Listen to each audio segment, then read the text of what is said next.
家咧別墅嘅開發商都咁卷嘅，只需要攞出30萬就可以攞低我哋身後嘅呢間別墅單位啦。咁咧總價講緊嘅 total 只需要170萬就可以上車喎。咁我哋下碟呢邊咧仲係帶埋花園嘅，咁我上碟呢邊咧仲有我哋嘅露台啦。講緊100，哇！我講緊呢個位置咧，唔係話喺我哋中山嘅好邊嘅地方喎，而之後咧仲係我哋南部啊，非常之核心嘅位置啊。咁喺我哋呢個別墅區咧，去到我哋嘅港珠澳大橋，講緊只需要30分鐘嘅時間就可以去到啦。咁樓盤咧自帶咗香港嘅直通樓巴咧，可以説一翻就翻去香港啦。咁咧我哋樓盤咧仲有我哋嘅1+1啦，行政服務中心啦，無論你喺呢個位置行街食飯睇戲一條龍搞掂晒，都係非常之方便嘅。仲唔嗱嗱聲，跟住我鏡頭帶你去實地睇一睇。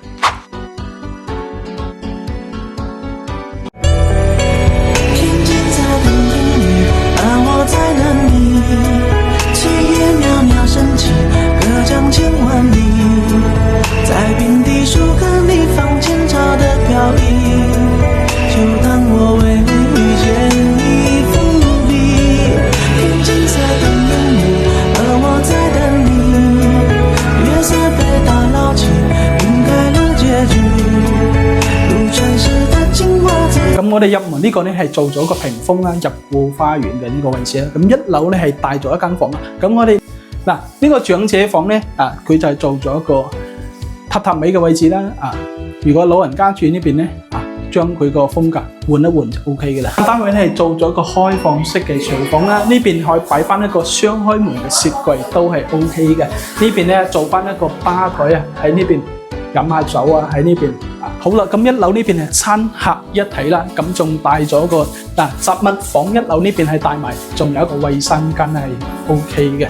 咁出嚟陽台呢邊感受下啦，成個小區呢係作為一個東南亞嘅風格啦，園林設計係非常之靚㗎。俾大家去欣賞下先呢個別墅區。好啦，而家跟住鏡頭去睇下我哋首先介紹嘅呢個咧係乾濕分離嘅呢個衛生間啦。呢邊咧係鏡櫃呢邊係乾濕分離嘅衛生間啦。跟住過嚟呢邊咧一個客房咧帶咗個生活嘅陽台啦。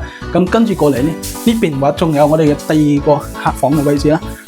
每一間房佢都唔差嘅，採光咧係非常之靚仔嘅。跟住我哋嘅戲肉地方咧就係我哋3樓嘅樓頂啦，仲係帶咗個非常之大嘅露台啦。咁呢個咧就係我哋樓頂嘅露台呢邊啦，可以喺呢邊燒下烤同朋友喺度聚餐都係 OK 嘅。咁其實入嚟呢邊咧，咁我哋可以做多一間房咧，可以作為一個4間房、5間房都 OK 嘅。樓頂呢邊咧擺翻一個洗衣機跟住呢個洗手台呢邊全部安排好啦。咁呢班喺香港只可以話買一個車位嘅預算啦。咁喺呢邊咧170萬嘅總價咧就可以攞低我呢套別墅上下3層嘅。咁咧佢係做到4間房啦，咁仲有個3個衛生間。咁樓頂呢邊咧仲帶個露台啦。咁呢個別墅嘅風格係非常之靚嘅。做翻我哋嘅東南亞嘅呢個風格園林設計啦。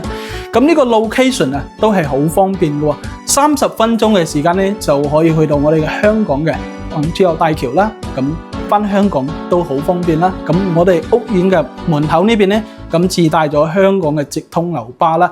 咁而且咧，咁我哋小區咧仲有我哋嘅1+1啦。如果有興趣嘅朋友，下方留言俾我啦，帶你嚟實地睇一睇。